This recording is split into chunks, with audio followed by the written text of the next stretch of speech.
Hello. I'm so delighted to welcome you to this fireside chat with Toby Ord. Toby is an Australian philosopher who is based at the University of Oxford. And together with Will MacAskill, he founded Giving What We Can in 2009. And he helped kickstart the wider effective altruism movement. In 2020, he published The Precipice, and he works on big picture questions that include global poverty, existential risk, and artificial intelligence, and humanity's future in the wider cosmos. Please join me in welcoming Toby. Hi, it's great to be with you, Anna. Well, it's great to be with you too. I just want to say that many people in the audience, including myself, feel like we already know you from your work. And when I think over your professional journey, you've gone from being a young philosopher who's primarily working on global cost effectiveness to founding Giving What We Can and promoting a widespread commitment to effective giving to writing the canonical book on existential risk. And these days, when somebody sits next to you and they ask, "So what do you do?" What do you even tell them? Yeah, that's it's a funny one. I'm not sure. Let's see. So this is a classic for philosophers. And so the classic problem is that you sit next to someone on a plane and they say, "Oh, what do you do?" And if you say I'm a philosopher, the general problem is that they tend to think some pretty different things about that. Like a classic question that some philosophers get asked is, "Oh, what's your philosophy?" Um, and normally there's no answer. Although perhaps I could just say effective altruism, right? So maybe I'm in a good position on this. And there's a philosopher, Larry Temkin, and when he gets asked this question, he's got his answer, which is he says, "What do you do?" "I teach." And then they say, "What do you teach?" And he says, "College." So I think this is like the classic response from like academic, analytical philosophy. Partly because they think, people who are philosophers tend to think that what they do is very different to the public conception of what they do. And so they don't really want to get into it, by saying they're a philosopher. But as the years have gone by, I think I've realized that the type of philosophy that I do is actually more similar to what people think a philosopher might do. And so rather than feeling all kind of funny about this role of a philosopher, I think ultimately it's the kind of thing that I should lean into. And being a philosopher doesn't just have to mean that you're making kind of fairly abstruse distinctions about how we use language or something like that, but can mean that you're attempting to grapple with the major questions facing society, including questions that society isn't even asking itself yet. Uh, so. Uh, so I'm not sure what I would say, but after thinking about it here, I think I should just say, yeah, I'm a philosopher, and then see where the conversation goes. I'm glad we've had that impact on you. I Thinking back to 2009, you and Will MacAskill founded Giving What We Can, and you took the giving pledge with 23 other people to pledge to give at least 10% of your lifetime earnings to effective charities. And now, today, Giving What We Can has collected over 10,000 pledges. And we have a lot of potential founders in the audience. And I'm just curious, as you think back to your early work with Giving What We Can, what did you underestimate about the process of moving from an idea to an institution? Hmm. Yeah, so I definitely thought it could get pretty big, especially that it could get pretty big in expectation. That there's a chance that, I don't know how many, for a while it was the membership was, I think, doubling every year. And so, there's a question, how many years will it keep doubling for? And so your uncertainty is actually is pretty vast, because if you just keep doubling for 5 more years and it's 32 times bigger. And so what I tended to think as a ballpark was maybe we can get to the point where the giving from my wife and I, and we had some idea that we could give a few £1 million over the course of our lives. So we thought maybe we can get to the point where the amount of pledged donations is about 100 times that, which would be more than 100 members because we were going to be giving more than 10%. And so, yeah, I kind of had that in the back of my mind as a target, which was quite big. And it did mean that after like the first couple of years, when there were retrospectives of like, "Oh, did you ever think it would get this big?" I had to say, yes, actually, I think it will get bigger. But But no, when I found that we were hitting the 10,000, that really actually made me take stock, and that is now larger than I was expecting. And then that's giving what we can as well. And then the kind of wider effective altruism movement is substantially larger than I expected. And one thing that I never really expected was the degree of pushback from on both given what we can and effective altruism. We get a lot of pushback these days of the form, why didn't you guys stick to poverty and these things that really matter? But actually, in the past, when we're in global poverty, we got a lot of pushback. And the pushback was, why are you talking about numbers where there are people, or something along those lines? So definitely, we've been getting that for a long time. And so that's something, maybe that's not relevant to all founding cases, but I guess my kind of advice would be to think big, to be ambitious, and really hope that you can get to something at a pretty large scale, and focus around that possibility, even though it means that in most cases you'll be disappointed, as in most cases you'll achieve less than the expected amount that you might achieve, because a lot of that's driven by the upside of going big. But that's what I would encourage. I think that's great advice. Relatedly, you've argued that where you donate matters as much as how much you donate. And conceptually, I'm curious what makes some charities so much more cost effective than others. And I'm also curious about how that connects to where you donate personally today. Mm-hmm. Yeah, I think that there's a couple of good answers here.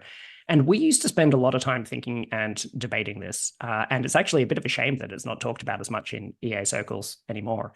There are a whole lot of really interesting conversations about cost effectiveness in general, and trying to really get a strong intuitive understanding of it. So here are two kind of stories that are relevant to this, I think. So when I was looking at the data on global health, I downloaded the data from the Disease Control Priorities second edition, and then I helped to work on the third edition of that project, and I think there's a fourth edition in the works now.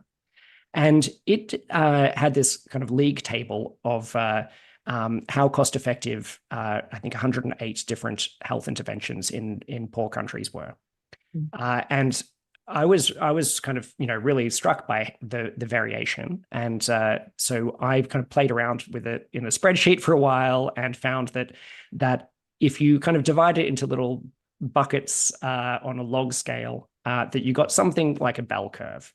So this is called like a log normal distribution, and it meant that if you took the middle charity, that the middle out of about 100, that the least good ones were about 100th as effective. So you had to put in 100 times more money to get the same impact. And the most effective ones were about 100 times more effective. And that was this extreme variation. And we figured that it probably applied in some other cases too, but we expected there to be more of it in global health than in some other areas. Ben Todd recently has gone through and the data for several other areas and found that it's actually pretty similar. So this variation. So I started thinking about what underlying factors could create this kind of log normal distribution. And so for the kind of mathematically inclined people and perhaps everyone else too, a normal distribution is like, that you hear about in high school, comes up for things like height and a whole lot of other areas. And it comes up because if you have a whole lot of random variables that are all added together, you tend to get something like a normal distribution. So if there's a whole lot of genetic factors that are all additive to, like, whether you gain a centimeter or lose a centimeter of height or something like that, if you add up a whole lot of those, you're going to get something like a normal distribution. But if instead of adding them, you might ask, what happens if you multiply them all together? And the answer is you get a log normal distribution. And that's a pretty plausible explanation as to what's going on. Where if you think about a cost effectiveness calculation, where, say, with a medicine, there might be how much does it cost to supply the medicine to someone, and then you're also interested in the medicine's effectiveness in preventing disease. So you kind of multiply it by the effectiveness at preventing disease. the number needed to treat is the kind of classic thing. So suppose you need to treat 1,000 people in order to prevent a case of the disease, then you have to divide the number by 1,000. And then if you say how bad is the disease, you have to then multiply by some other number. And also how effective is this organization at implementing this? You multiply by another number. And so you've got a whole lot of multiplication of these different kind of numbers. And you actually should expect there to be some kind of log normal distribution. And it turns out empirically that they end up in this format where if you have 100 interventions, the best one is going to be about 10,000 times more effective than the worst one. And then that's one way to look at it as to like, where does this all come from? And another way to look at it is that if you go to a shop and you buy, say, a pair of jeans, you are the person paying for it, and you're also the person receiving it. And so there's a very tight feedback loop in terms of if someone sells the same pair of jeans or very similar for 10 times as much money in the shop next door, that shop is not going to do very well. And so if you have some product, there are the pretty strong market forces that push prices to match, like, how much you pay to kind of to match what you get for it.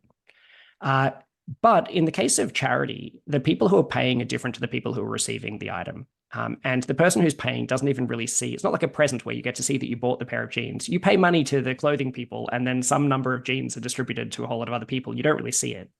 And it severs this kind of feedback link. And so I think that this is the kind of economicsy story as to how can a market like allow for there to be such variation between things. It's all very well to say that if you try a whole lot of different ways of helping people, they'll have this log normal distribution.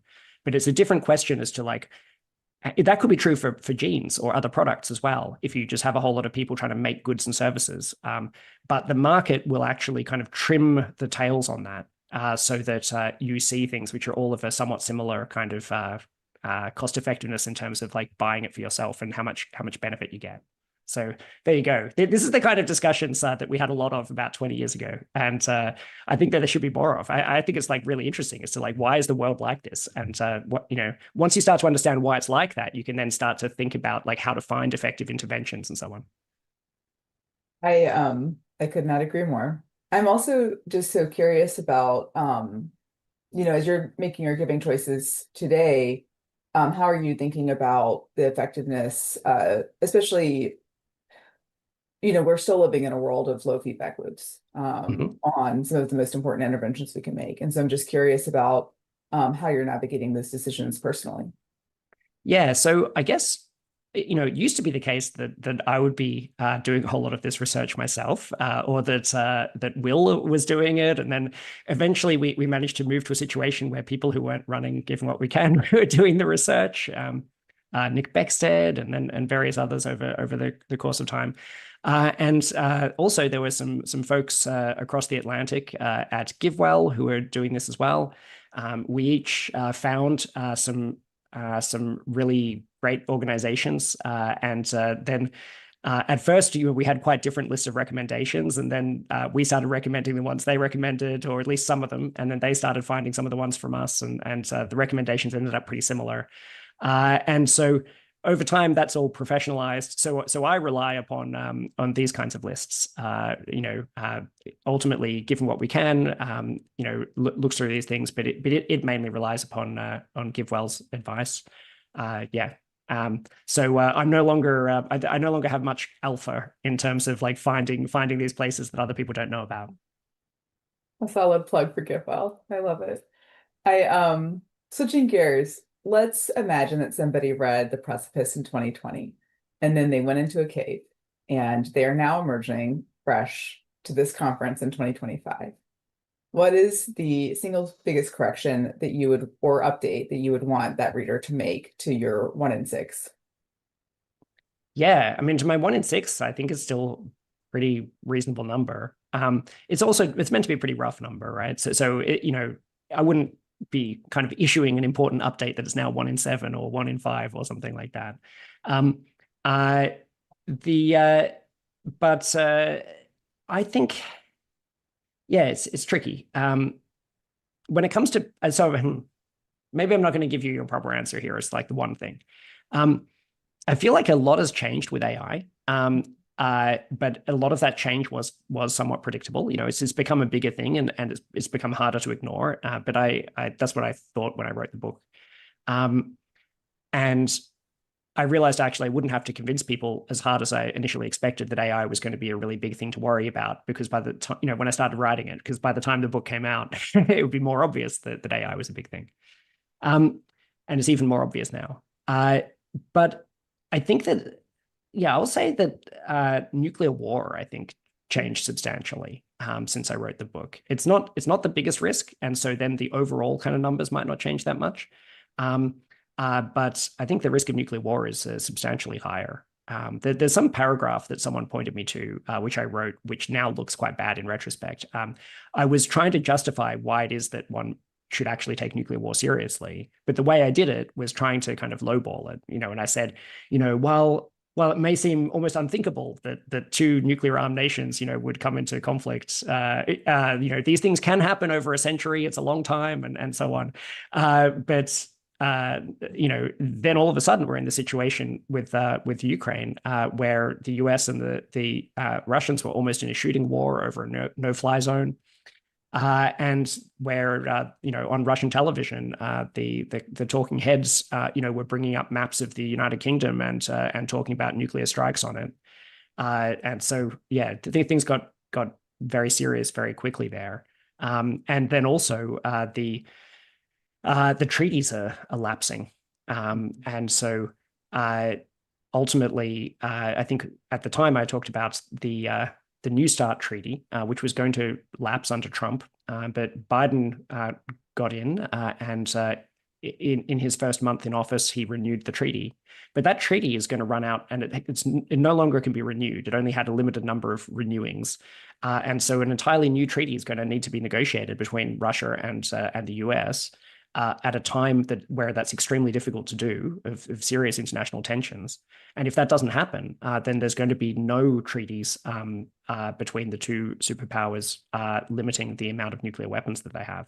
So more tensions in terms of more triggers for war, and also kind of really moving backwards in this term of like how many nuclear weapons there are.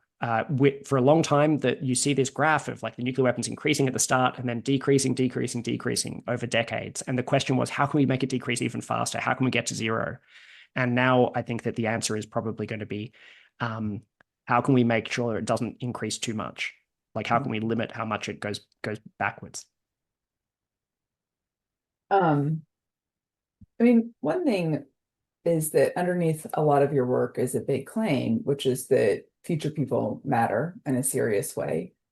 And I'm curious, as we dig in, how controversial do you think that claim actually is once people understand it? Yeah, I don't think it's particularly controversial, or I don't think it should be controversial. It's actually a little bit. I've been surprised by some of the pushback on this. Although I should have been able to work that. It's kind of on me. So it partly depends on people don't have a long time before they decide whether to push back on something, whether they like it or they don't like it.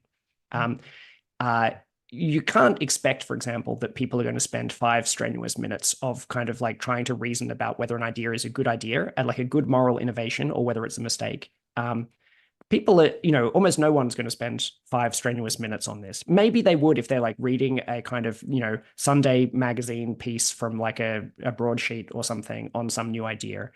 And they will if they're reading like a book like The Precipice or something like that, where they're sitting down for like 8 hours reading this book. But in most cases, that's not what people are going to do. And it's going to be more on kind of initial vibes and whether the kind of initial idea sounds kind of like it's in the right direction or something. I think that the idea that people who are alive today are fundamentally of equal moral worth is widely accepted and considered a truism. It's a boring statement. But what I'm trying to say is that that's also true across time. And I think that is also not that controversial if you kind of give people actual examples about it. In both cases, though, it's not clear exactly what follows from it. So it's not clear that it follows from all people having equal moral worth on the earth today that, say, the United Kingdom's tax, spending, like how they're going to spend, on different programs, should treat people in all countries equally when it's trying to work out how to spend the UK tax base. And so that's the cosmopolitanism version of this, right? Where at some level, cosmopolitanism, the idea that people across the world, kind of matter equally, and that's important. It runs into a question of like, how do you operationalize that? Like, there's a kind of naive way to operationalize it, where the UK, if it works out, it can kind of like educate someone in Somalia cheaper than it can educate someone, in London, that it should educate the person in Somalia. No one really endorses that version of it. And instead, they think that there are some reasons like that constrain this. But that those reasons aren't claiming that the people in Somalia matter less. And I think there's something similar with long-termism. So it's not saying that that we should, spend all of the UK's kind of, money, or the same for any other country, on people in the distant future. But there is a kind of question is like, how do you avoid that implication or something? And how do you operationalize it? And I think that's a reasonable challenge. I don't think that it's, I think it's interesting that it's a very similar kind of argument with cosmopolitanism. And I do think that like I can't remember who wrote it, but I think that the best critical review of the Precipice pushed on this. And they said, while Ord is very careful to never say that that's what we should do, there is this question about how could you actually avoid that implication, that we should, do our spending in a way that helps people in say 10,000 years as much, it treats that just as importantly for spending priorities as people now, and avoids kind of feeling like we're kind of swamped by our obligations to future generations. And I think that is a real challenge and an interesting one. And yeah, so anyway, that's how I see it, is that the core claim, the moral claim, shouldn't really be particularly controversial. And in general, if someone stands up and says people in future generations really matter a great deal and so on, people clap or whatever. They don't say that that's a crazy view. How can you be so, abhorrent or something? But people are reasonably, quite rationally scared as to like, what would that mean if you were to try to implement this? And all I argue for in the Precipice is that we're clearly under prioritizing at the moment, even just according to our own intuitions about like how much we'd want the world to be able to continue on and so on. And when we think deeply and we kind of like spend a moment of reflection about the thousands of generations or more that could come to exist after us, that we feel it and we feel, oh yeah, I mean, we should be spending like at least like as much on this as we spend on ice cream, to use that example. And so what I suggest is that we kind of move up to that kind of level, see how we're feeling about it, and then see whether to move further, rather than that we should kind of immediately move to spending 80% of our GDP on like avoiding existential risks or something like that. But a question about what's a principled argument for stopping is a challenge that I think long-termism should try to answer. Do you have an answer for it? Yeah. One kind of answer is that in ethics, people distinguish between questions about goodness and questions about right and wrong. And consequentialism is the theory that says that they're basically the same. That what's right or wrong is, the right thing is the thing that leads to the most goodness. And you don't have to believe that, though. And one of the problems with consequentialism is that one of the unintuitive things is that it says you're allowed to do whatever you want in order to lead to the outcome that has the most goodness. And another unintuitive aspect about it is that it says that you have to do that you have no kind of aspect about like having your own kind of individual projects or things that you can work on. It's a very demanding theory, that you must do this. And I think that's the kind of key spot where I think one can intervene on this. So a lot of people are not consequentialists, and I'm not trying to argue that they should be. I'm not sure if that theory is true. And I think, however, that in terms of goodness, that people in the future matter just as much as people now matter. And so one approach to this would be to say that to treat it as a kind of question about demandingness, to say that ethics doesn't demand that we always maximize goodness. And so in the same way that a lot of people would think that that even if they're cosmopolitans and think that people in poor countries matter just as much as they do, that they may think that ethics doesn't demand that they give almost everything that they own in order to help the poorest people. It may leave some kind of space around the individual or the family and think that that is justifiable, even if it's not optimal. It may not think it's better to do that, but it may think that it's morally acceptable to do it. And so similarly, there might be some argument that not that it's better or that it would be wrong to make great sacrifices for our generation in favor of the future, but that it is permissible to spend something on ourselves in this case. It's interesting with, given the backdrop of thinking about people across time and space and long-termism, the risk that most people are familiar with in terms of existential risks is climate change. And I'm curious what you feel the median person is getting wrong about climate change as a global catastrophic risk, and also how we should orient to that today in terms of our overall risk picture. Yeah. So, yeah, let's say, I don't know, the median person. I think some people, I don't know how large these groups are. So some people, what they're getting wrong is thinking that it's, I mean, there's a lot of confusion about how catastrophic it will be or whether it will lead to the extinction of humanity and so on. The group Extinction Rebellion in the UK was originally based around the idea that the social contract is invalid because the current policies will kill everyone in the world and everyone in the UK. And the people are therefore in rebellion against their government and feel free to ignore the law.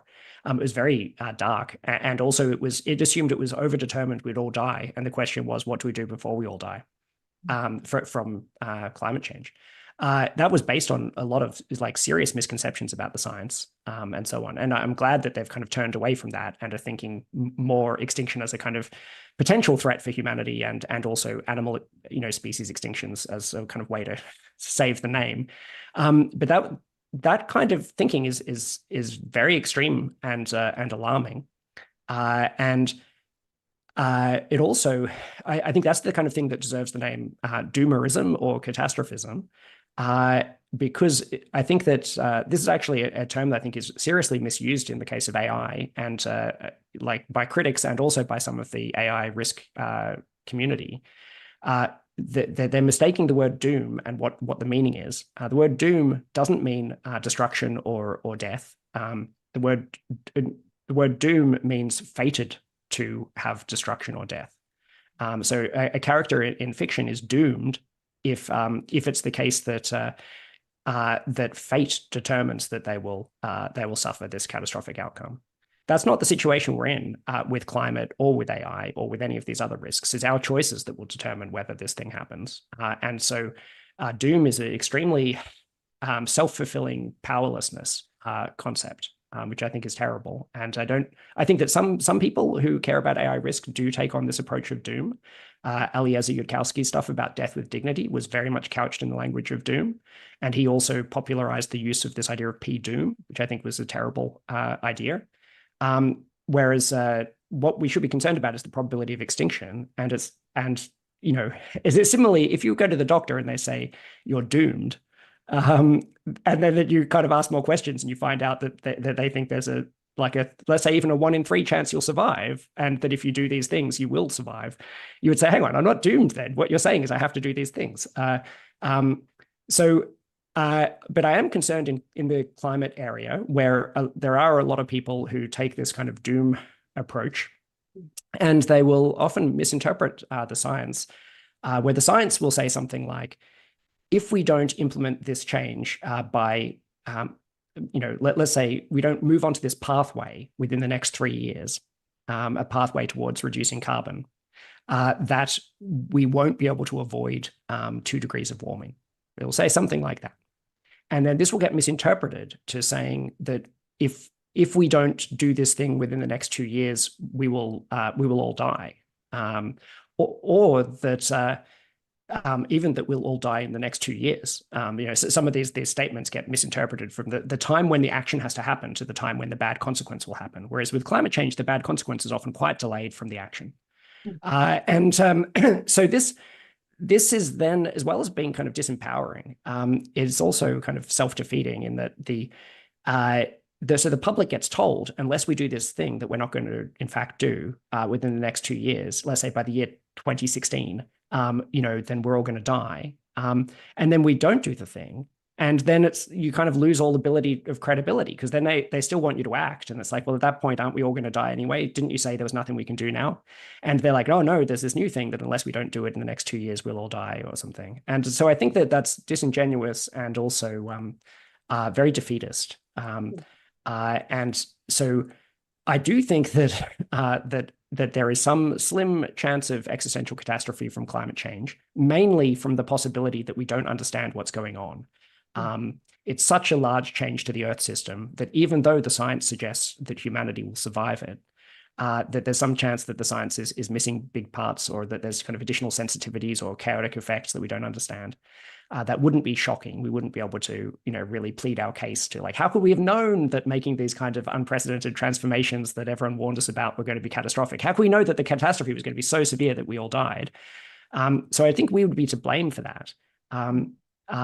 But it is a really important aspect of climate change, but the way that it's kind of talked about and the way people are interpreting it involves a lot of mistakes that both overplay how big the risk is, and also suggest a certain kind of defeatist attitude to it.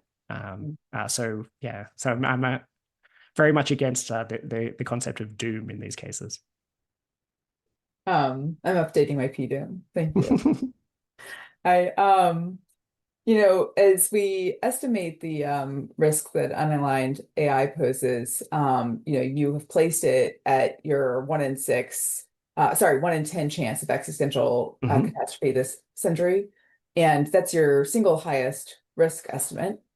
For the audience, I'm curious if you could break down what unaligned AI means for somebody who's not deeply embedded in the field, and as we try to get away from jargon as we explain it. Yeah, so the idea there is that if you have an AI system that has goals in the world, or values for kind of states of affairs that it's trying to produce, that those goals could be aligned with the goals that people have. So they could be trying to kind of create conditions of freedom and prosperity and so on in which people can live rich and fulfilling lives. Or they could be other goals. So suppose that the goal of a powerful AI system is just to maximize its own profit from its own company. That goal is not aligned with most of people in society. Now, that can be okay in the case of, say, with capitalism and the kind of invisible hand type idea that we're each, I'm not after, my baker's prosperity when I bought a loaf of bread this morning. I was after some tasty bread, and but in doing so, I also helped the baker. But if one of the agents is vastly more powerful than others, this may not go so well. And especially if it also, unlike in the capitalist case where we're assuming we don't steal from the baker and so on, we're assuming this happens through consensual transactions. There's no reason to assume it will only happen through consensual transactions. If it doesn't have appropriate kind of human type values that would say that it's wrong to steal from the baker, or wrong to kill the CEO of your rival corporation or something, then there's not much reason why it won't do that. That's the general idea of what it means for an AI to not be aligned with humanity's goals. Of course, it's quite challenging because different people have quite different individual goals in their lives, and also have different ideas about what the overarching kind of goals for society should be. But in many of the cases, that's not so much an issue, because what we're concerned about is that AI will have some goal like maximizing profit, or no matter what else happens, even if it means killing everyone else. or it will have a goal such as make the number in this particular register go up as high as possible, or the classic toy example was make as many paper clips as possible, though the heavens fall. And if you really tried to do those things with no moral constraints, no other constraints on your choices at all, just with that goal in mind, it would lead to terrible behavior. So in those cases, the question about, well, some people want different things to other people and we have disagreements about values. No one wants those bad outcomes. So the idea was that while it might be difficult to say exactly what it means to be aligned with humanity, in some cases it's quite easy to say it's not aligned with humanity. And yes, so that's the core problem. Interesting. Also, I guess that it's quite hard to make them aligned with with humanity. It used to be the case, say 10 years ago, and even when I wrote The Precipice, that it was very difficult to even get them to understand human values, that to get the information content about human values so that they kind of really understand the richness of the types of things that we care about. That one seems to be more doable these days because we have AI systems that have read, all of the books that have ever been written, and everything that we've discussed online about these things. And as Stuart Russell pointed out, almost every book, like on every page, there's someone judging the behavior of someone else. It's just rife with this, so that you gain huge amounts of information from that. So AI systems today are quite good at answering the questions. If you ask them kind of moral questions, what should happen in this case? Has this person treated this other person badly? And you give an example, a little vignette. They're actually quite good at answering these questions. So the knowledge of like what it is that humans value, that was a big problem. How do we get the values into the computer? But the second question of how do we get the computer to actually care about those values, and not have some other kind of pathology come up where it violates them, that one is still a really big issue. These days, how are you weighing the risks between misaligned AI and misused AI? Yeah, so I think that's really tricky. And in the Precipice, I said, I'd mainly focus on misaligned AI, but I also kind of said that the risk of misuse was quite serious. I do wish I'd actually said a bit more on that. Now I actually think there's 4 different categories. And I feel like we know even less about this situation in some ways than I thought I knew back then. So I think that there's a risk of, let's call it AI takeover, where a misaligned AI system attempts to seize control from humans to better achieve its misaligned goals. There's also a risk of human takeover, where if an AI is powerful enough that it could take over, should it want to, it's also going to be a situation where if a human had control over that, whether that's the CEO of the AI company or whether it's the leader of the country where the AI is being built, if they wanted to use it to take over the world, that they would, also be able to do so.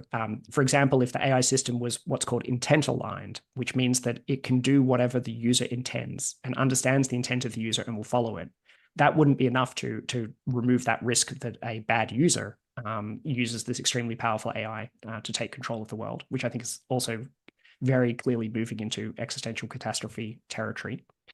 And as well as those two, there's also this kind of risk of misuse with bioweapons and things like that, where someone could, even just a question answering AI system, if it knew enough science and technology, say the science and technology of today, telling us details about how to make extremely powerful bioweapons, also the science and technology of tomorrow, maybe in the whole kind of future of science and technology, there are some even more catastrophically dangerous things where one kind of individual utilizing this technology could find a weakness that could destroy us all. And then a fourth category is that of gradual disempowerment. And the version of that I'm particularly concerned about is that if AI systems are just, even if they're aligned, as aligned as any other human typically is with each other, so they, if they're just better at us at everything, then we should expect that over time, even if through trade with them, we become richer in absolute terms, that they become even richer if they're better at everything. And that as time goes by, the share of the world's wealth that they control, we would expect it to increase.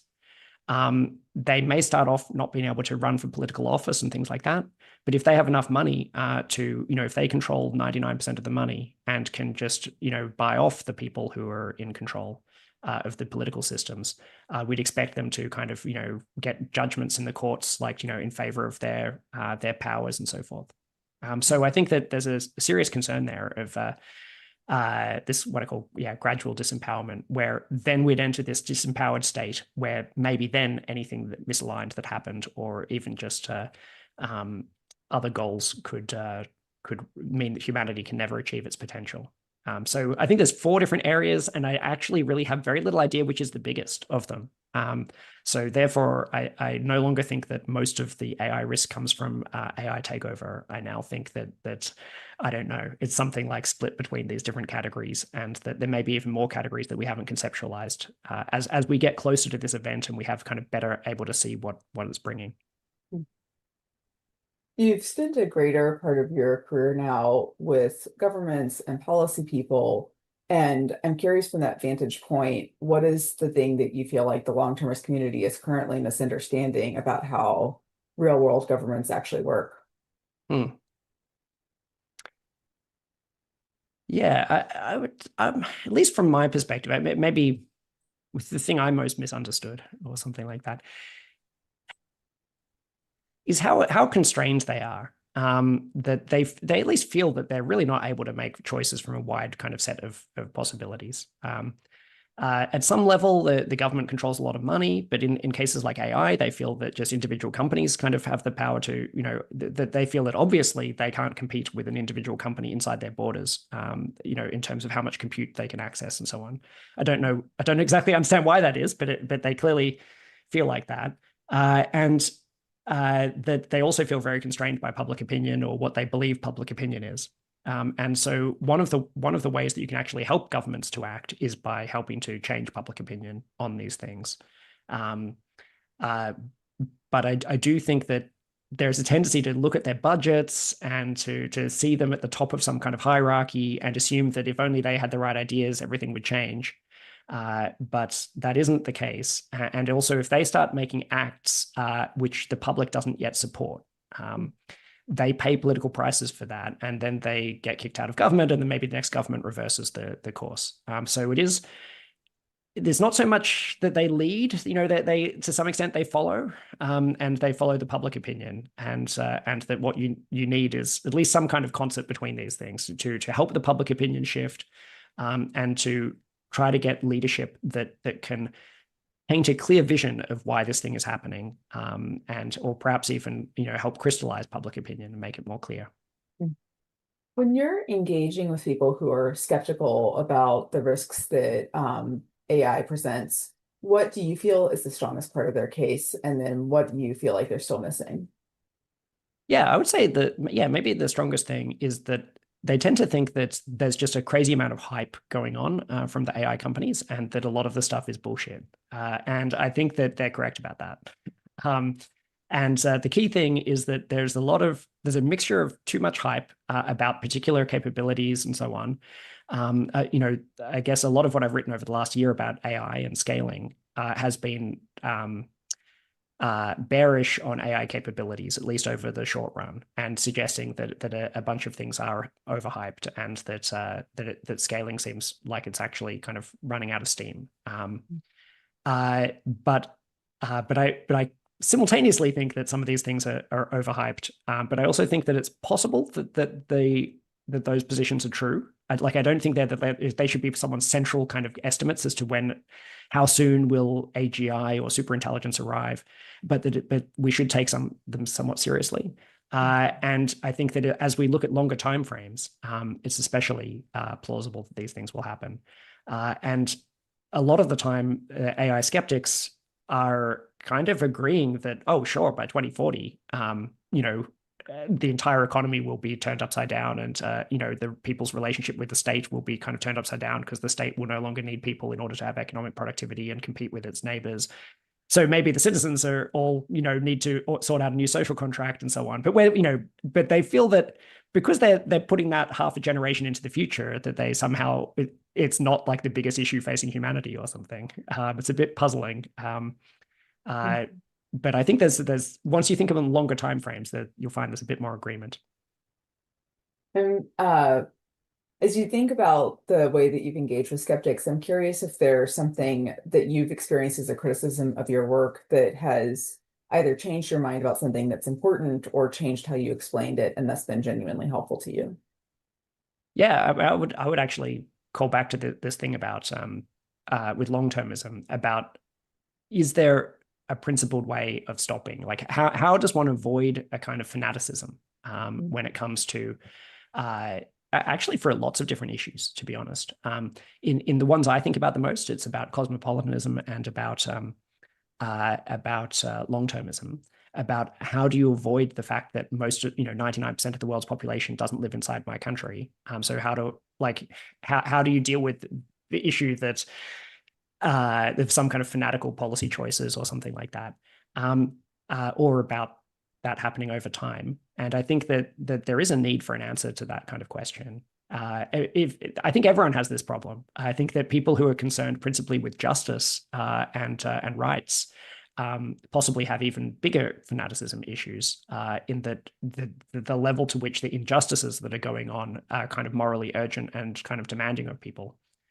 They may have more kind of tools in their moral toolkit to be able to explain why we shouldn't take certain kind of actions, which is good. But they, in terms of the why don't we kind of make even more everyday sacrifices to do these things, say to avoid genocide happening in some other country, it's quite hard to stop, the argument that if more and more tax money was needed, that we'd have to do that in order to deal with the moral urgency of these things. And so I think to be able to witness the size of things and like how important they are, and yet to have some idea about how to avoid falling into kind of fanatical traps, whether that's through illegitimate actions or kind of like demanding too much sacrifice or something, I think is a real challenge. For members of our audience, they're already thinking very carefully about where they're going to give and where they're going to put their talents to work. And they're, deeply invested in securing a strong future for humanity. What do you think are the most valuable things that you could do? And if you could change one thing about the way they're approaching those big questions, what would you ask of them? Hmm. I really don't know. I'm actually pretty bad at giving advice to people when they're considering decisions that like their career or something, and I tend to say, oh well, definitely don't just do what I say. I'll listen to how you're thinking about it and see if you seem to be undervaluing something or something like that, but I'm always concerned about stepping on the scales too much with someone else's decision where everyone knows so much more about their own kind of circumstances that I think it's quite easy to accidentally mess it up. For example, someone might just kind of be deeply aware that if they went into a certain career, just kind of wouldn't work out for some reason, like to do with their personality or something else, or to do with their level of interest in it. And uh, yeah, so I'm always concerned about accidentally saying, all things considered, you should do this thing, or you should take this idea more seriously, or something, and accidentally knocking them into some less productive area. That's such a reasonable, fair answer. What if we changed it and we said, the question was, what could they do that would be the most useful to you? Mm-hmm. Oh, hmm.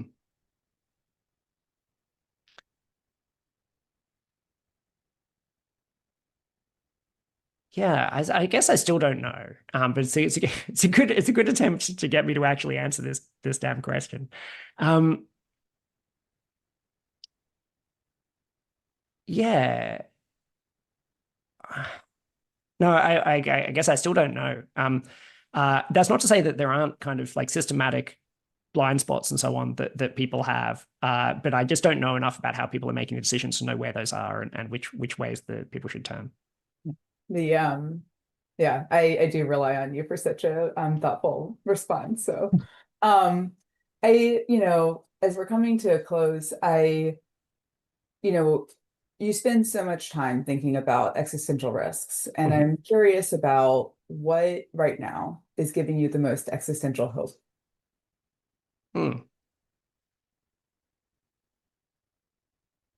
Yeah. Um,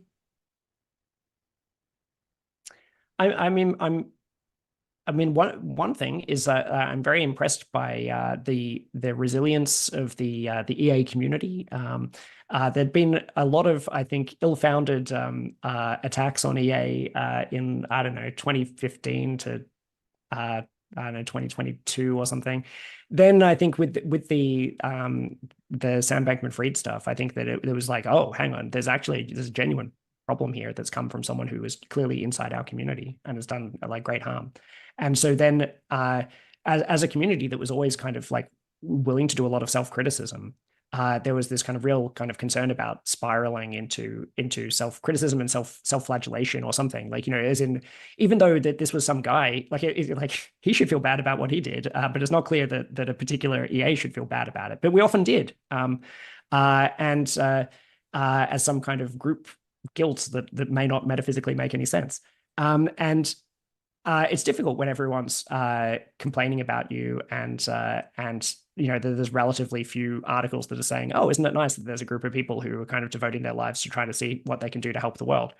That almost every kind of statement was quite critical. And then I remember attending EA Global in London earlier this year, and it was great to see that there was just so much optimism and and ambition in a good way. Kind of appropriately morally regulated ambition, and so I think it's exciting to see that kind of energy come back and to see that people can learn from these problems, but also that we shouldn't throw away the baby with the bathwater, and that there's so much good that we could do in the world, and so I'm excited about that. I love appropriately morally weighted ambition. That should be the name of our talk. Audience, we will see you in the office hours. You were very invited. And Toby, thank you so much. This was such a pleasure. Oh, thank you.